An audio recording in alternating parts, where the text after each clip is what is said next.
Okay, we are live and got a guest coming in, and well, just within a minute or two, he'll be here. Jake Palmer. We're talking veer option, more specifically troubleshooting a little bit.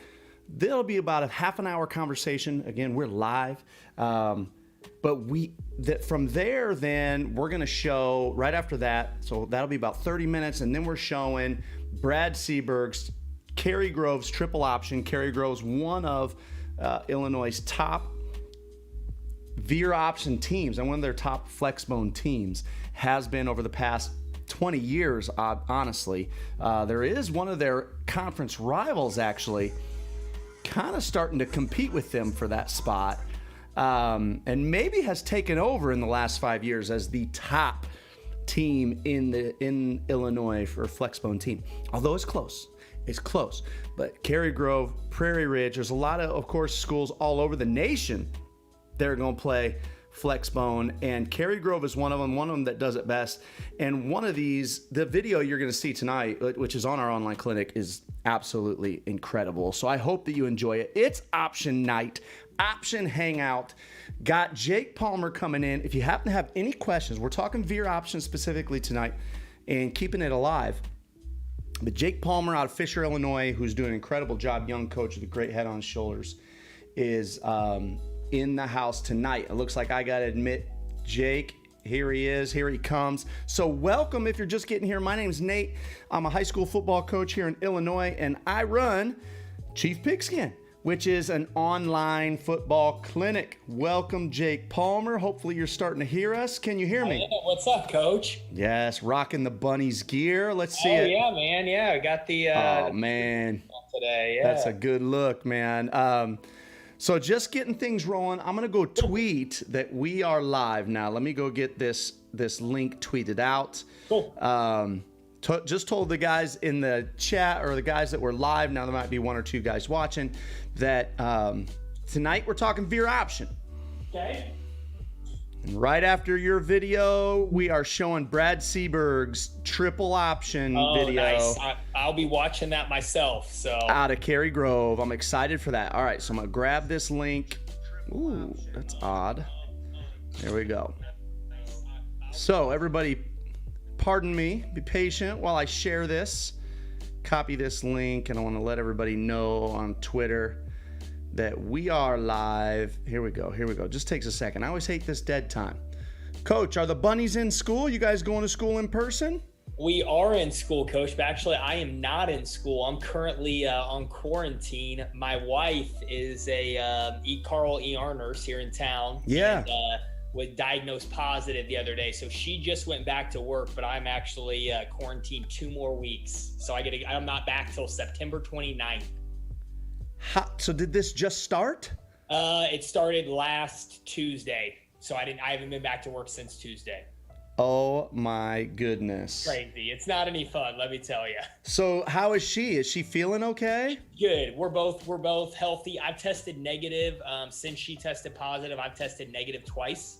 I got tested again today, so I haven't had any symptoms. She's feeling good, so yeah, no sweat. Everybody's good. She went back to work today, actually. Really? Yeah. Okay, so, but you still have to quarantine for 2 more weeks. 14 more days. 14 more. Yeah, it's nuts. Oh my goodness, man. My little sister got it. Oh, really? Yeah. Okay. I asked her about it. She said, I was sick for longer than I've been sick before, but it wasn't worse than I've ever been sick before. So that was her experience, She's like, yeah. My wife, she had fever and a runny nose for like a day and a half. And then after that, she was pretty fatigued. She was tired. But other than that, she's been good the whole time. So good for her, man. Well, tonight, and me and you are on for about half an hour, so we better start talking football soon, because you know how we both are. We could just keep going. Yes. So we better start talking football soon. Tonight we're talking triple option, but I wanted to be a little bit more specific. We're talking veer option and kind of troubleshooting it.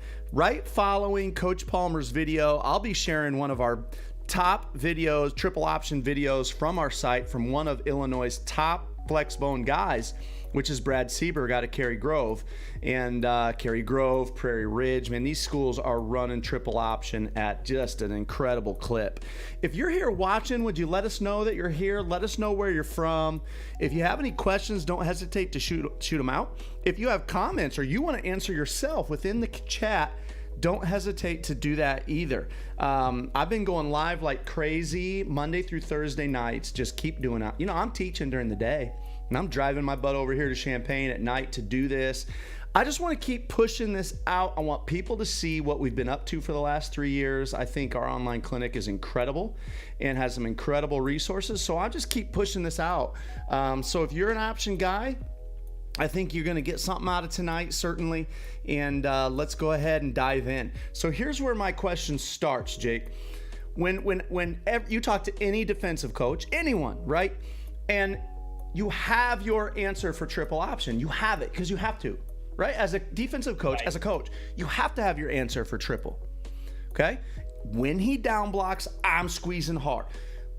He's taking fullback. He's taking. Everybody's got their answer. Whatever your system, everybody's got their changeup too, right? And more commonly, you're going to say, "Hey, we got to have multiple ways to play it." What's up, Coach Freeman? We're talking veer option tonight. Thanks for checking in. Anybody else, feel free to check in. So my thought is, if everyone has their answer to take it away, why does it keep popping? Yeah, that's a great question. And you know, I talked about it a little bit in my videos, and I'm excited to be here talking triple option. I'm like the opening act here for Coach Seberg. I'm like the guy who isn't quite as good as Coach Seberg. I'm that guy, like the opening act. People are kind of listening, but anyways, no. I think the biggest thing is you're forcing 15, 16, 17-year-old kids to play assignment football. And I mean, we know how often kids mess up an assignment. I mean, it happens all the time. And so, in option football, you're making them do that every single play. And man, those kids, that defensive end, he's squeezing the fullback. And that linebacker, he's tackling the quarterback. And we're getting it pitched out. And then all of a sudden that linebacker decides one play, man, they're getting it pitched every time. I'm going to follow that pitch. And then our quarterback busts it. So I think it's really hard for kids to be that disciplined all the time. And, when you run into those teams they give you trouble, and you got to have answers for that. But for the most part, you're able to make kids play discipline all the time. And that's really difficult for our kids, our opponents to do, snap in and snap out. Well, it's one of those things, when I think defensively and I'm game planning defensively and I'm going, hey, and this is one of those things that I get that are why our team gets better once I think a football coach has been at a place for several years, and it's that you got to make sure that your kids, whatever they're doing defensively, that this isn't the first week they've done that.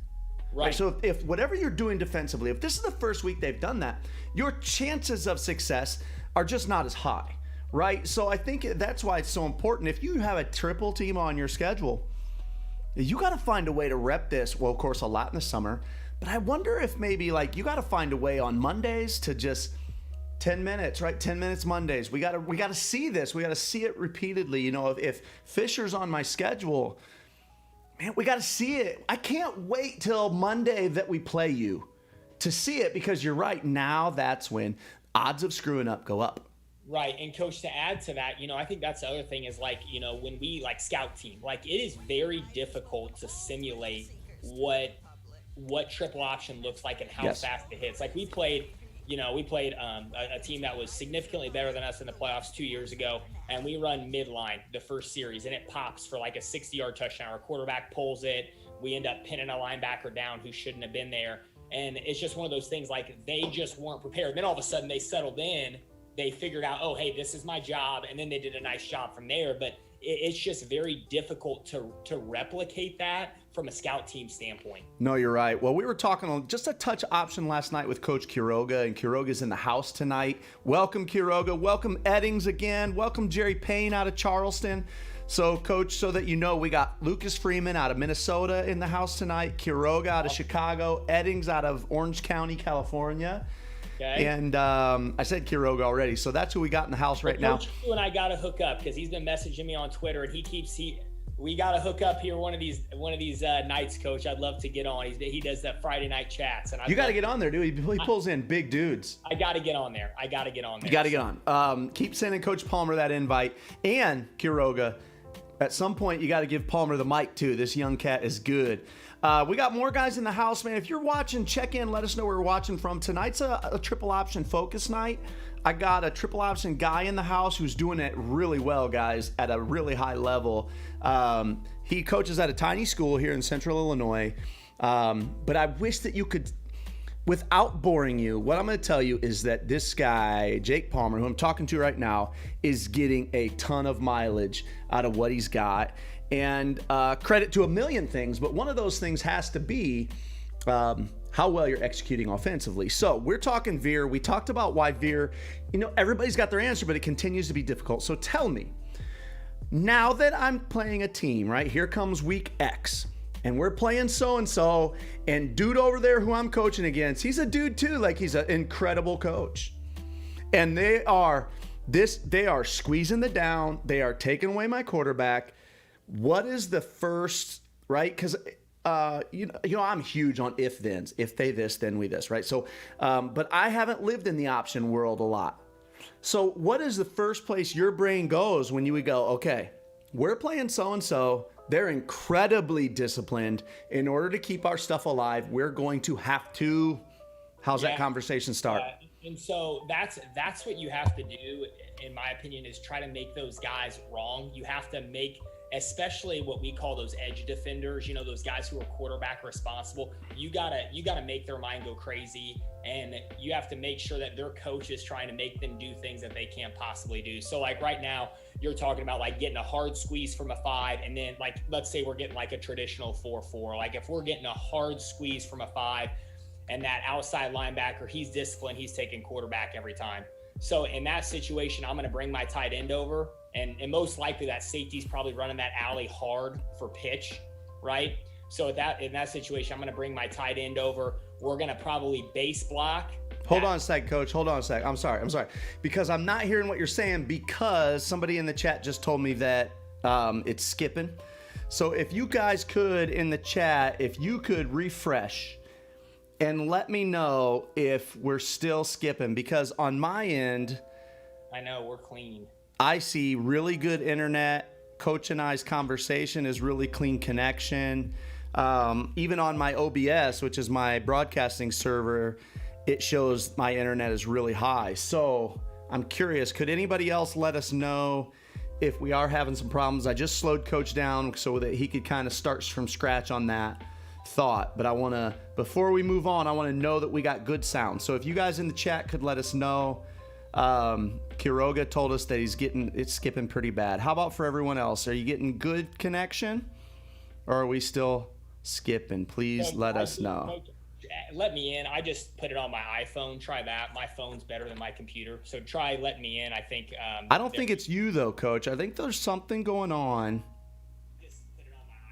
There's something going on with the YouTube, because and those of you guys that are in here too, I keep getting, only in the last 2 nights, all of a sudden my YouTube's giving me an error, which I've never seen this before the last 2 nights. So I don't know what's going on, but refresh and let us know. Quiroga says it's getting better now.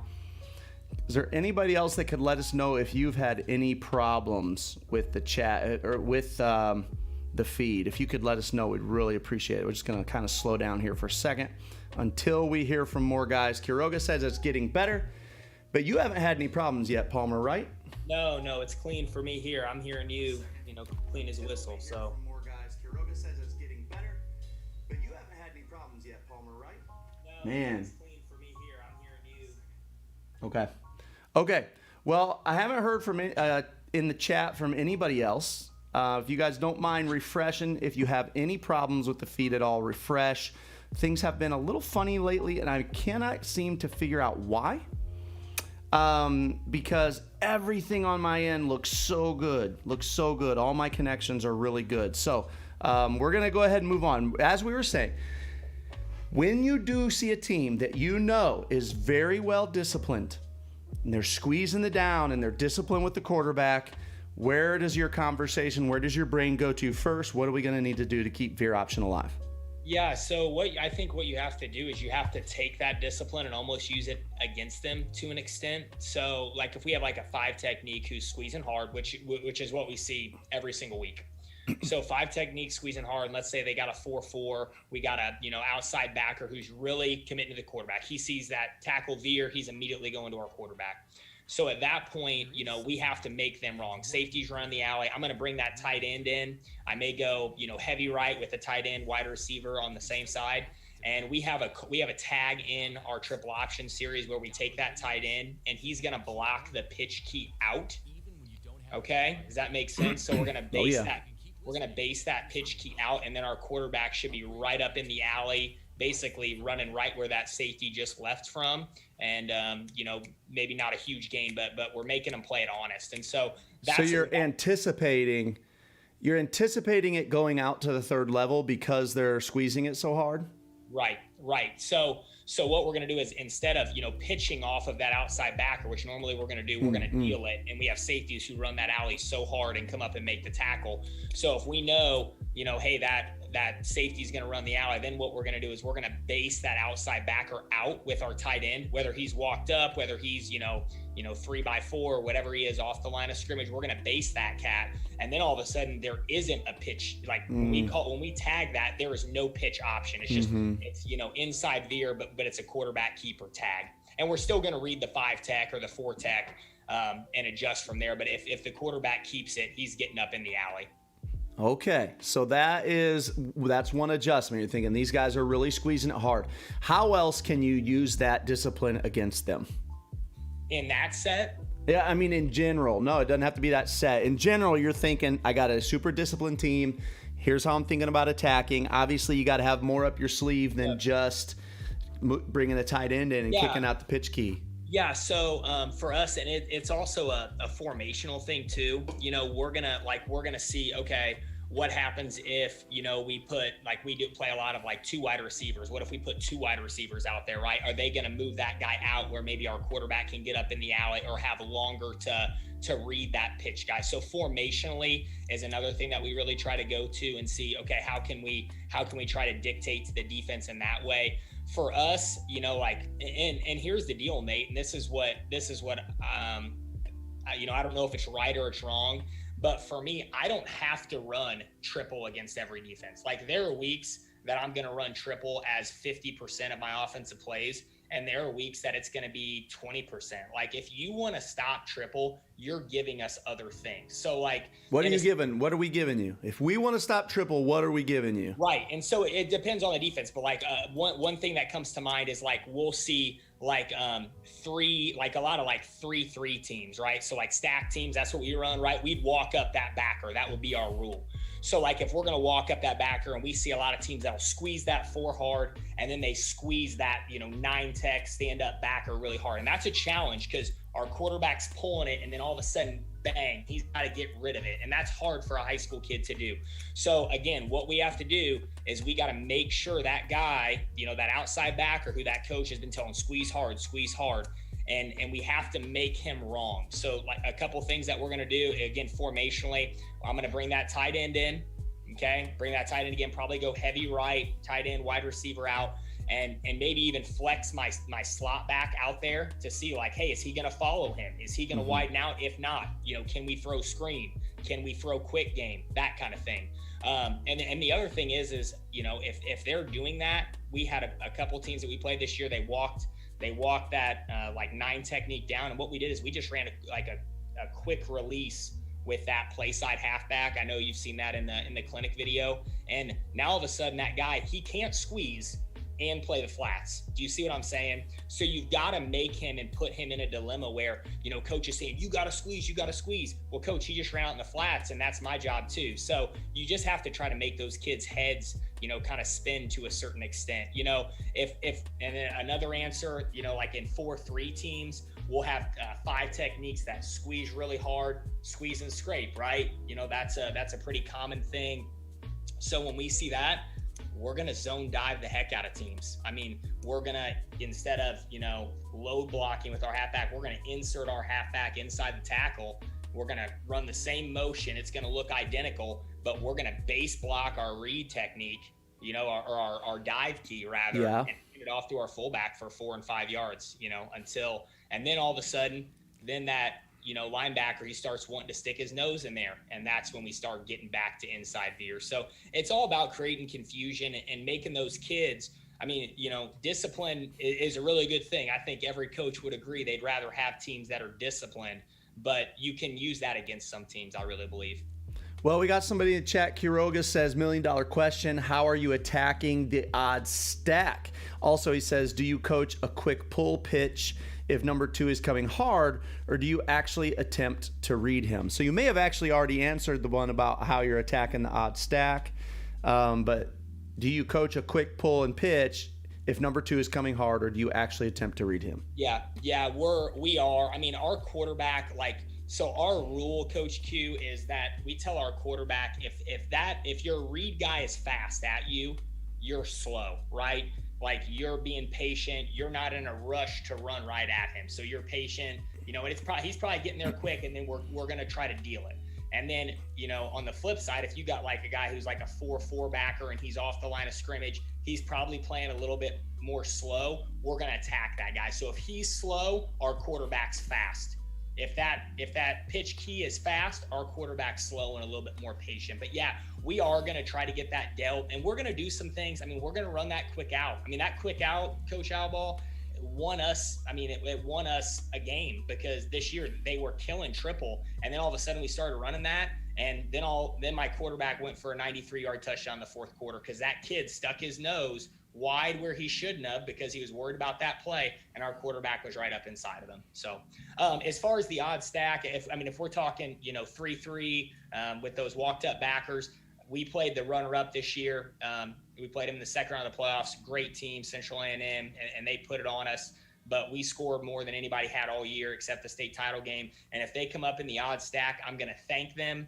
I'm going to run my tight end, and I'm going to run belly until the cows come home. That's what I'm going to do. Okay, well, you're a 3-3 stack. What about when they try to do that against you? Somebody's running your stuff, you're a 3-3 stack. How you stopping belly? I don't know. That's kind of my secret, Coach. So honestly, what I'm going to do to stop belly, we're a team, and this is something where we're really fast. I got some pretty physical corners, and we're going to get in the 3-3 stack. I'm going to put my outside backers head up on the tight end, and to say outside, we're going to run your ass down. Because that's who we are as a team, right? We pursue, we go with effort, and my thing is, especially just not to get philosophical defensively, but if you're playing a wing T team, I'm going to take away the C gap. That's what I'm going to do. I'm going to make you not be able to run buck, sweep, and belly, and you're going to have to beat me on trap and on the perimeter. Okay. I like it. Hey, you got to find a hill to die on. You got to find a hill to make your stand on. Right. I love it, man. Kiroga coming with another question. Anybody in the chat, hey, if you're just getting here, we would love for you to check in and let us know that you're here, where you coach, where you're from.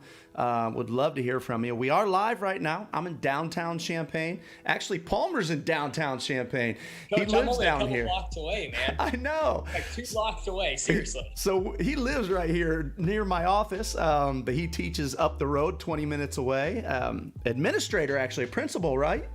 Yep. Let's actually, go. School principal my first year in this gig. So yeah, buddy. And also head football coach, triple option guy. Following this video, we're showing Cary Grove's triple option, the Cary Grove way. One of the best triple option teams in the state, and they're really, really good. So this is going to be a good triple option night. We hope you'll check it out, and we hope that you'll check out our clinic over at clinic.chiefpigskin.com. We've worked really hard on that, and it's got a lot of incredible stuff. Okay, Coach, tell me about when do I want to? I'll see triple teams on their veer option. I believe it's coming from their veer option. When is a situation when I would want to arc my tackle? Like, when is that good for me?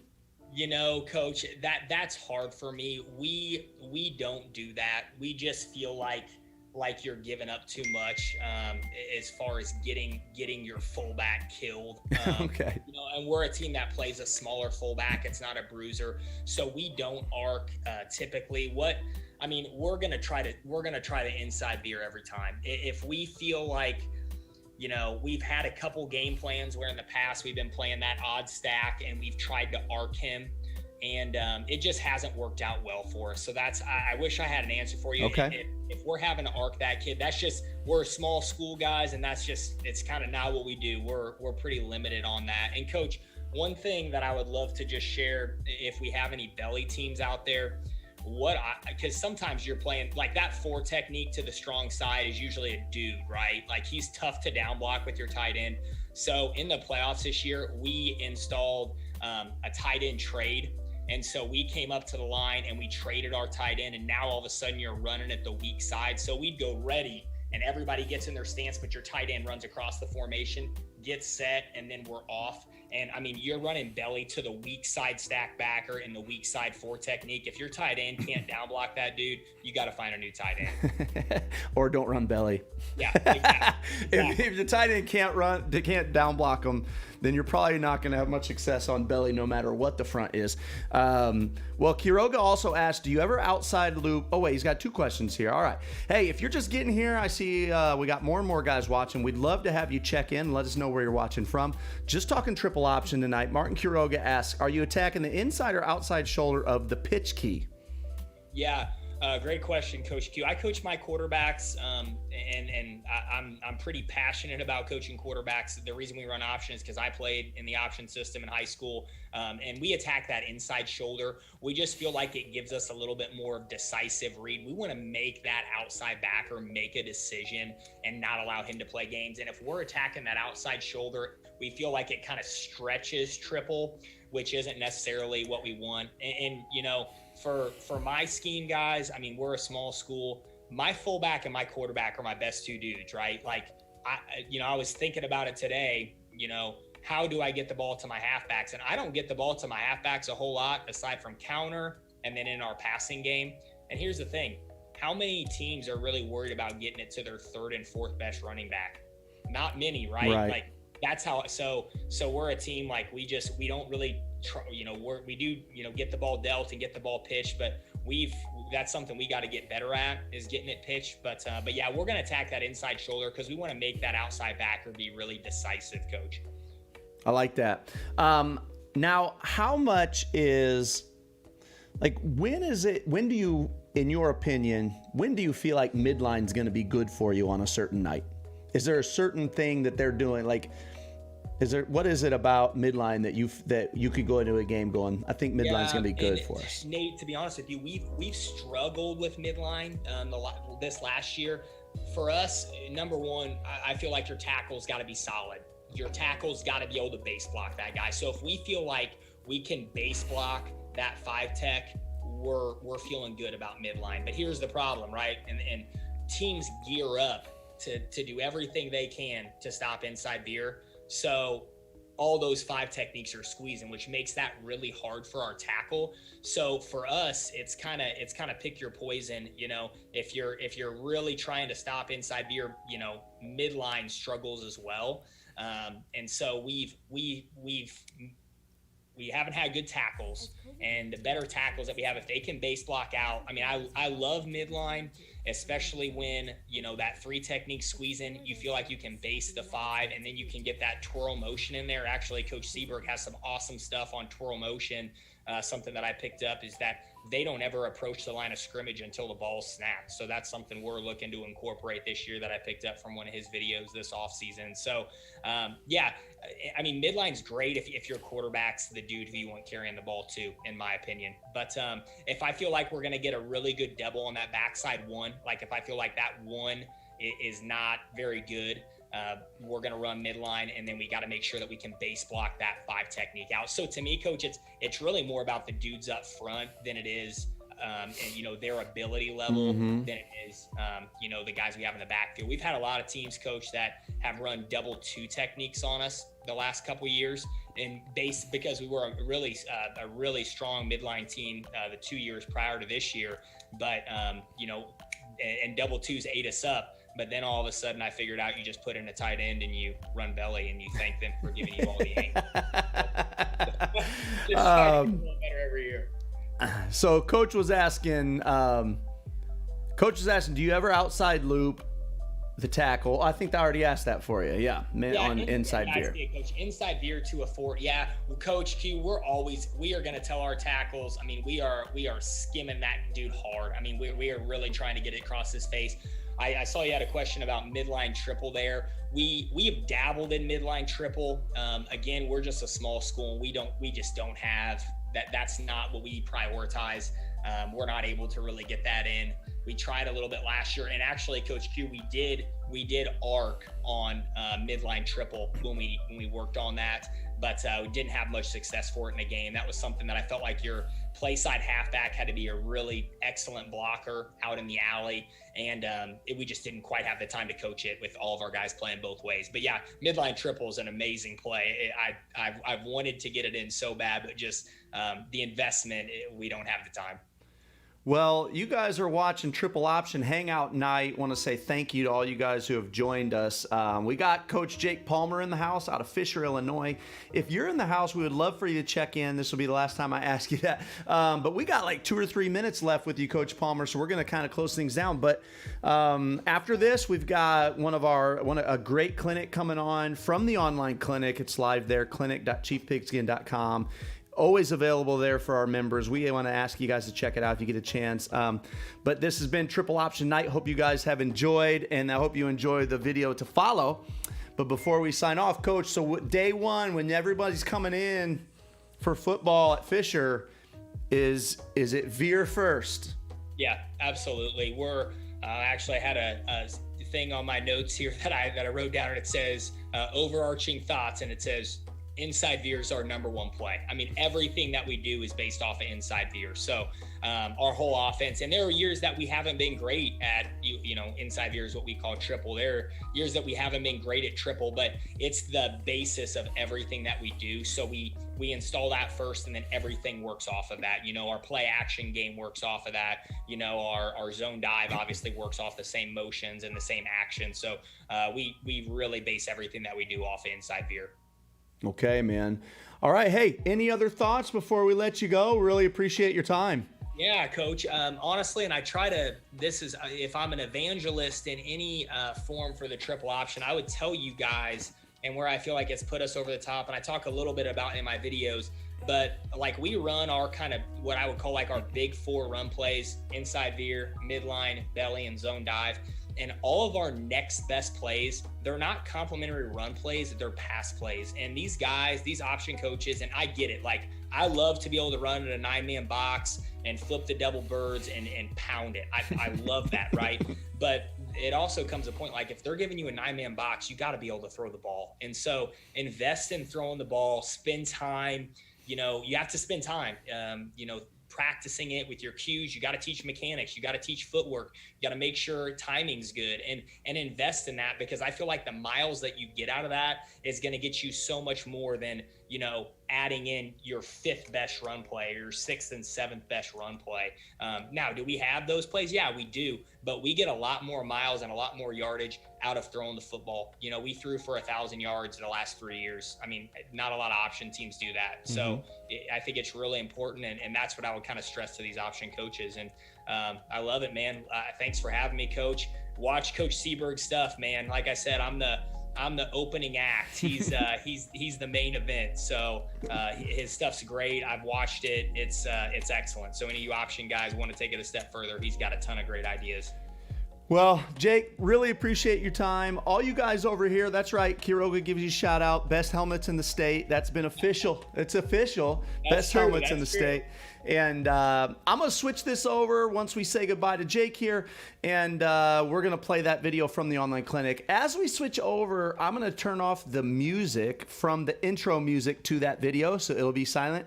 That's only because YouTube dings me because it's some sort of copyrighted song that from like the barrels of the internet. I don't know how they found me, but they found me. Wow. So the intro music will be muted, but that sound will be coming right back. Jake Palmer, thanks for joining me. Awesome, man. Take care and get well. All right. Take care, guys.